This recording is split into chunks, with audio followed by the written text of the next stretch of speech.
Hi, I'm Nolan with AccuLevel. We want to take a little bit of time today to talk about cellars, basements, even crawl spaces with just a sump pump in them. So as you can see, we're actually in the cellar here today.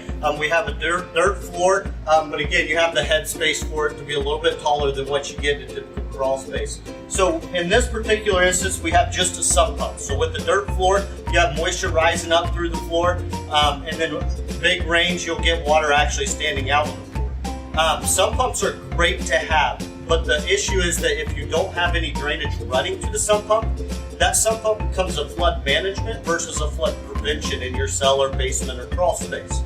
So we recommend getting some kind of tile system in, directing that water into the sump pump, collecting it before it comes out on the floor.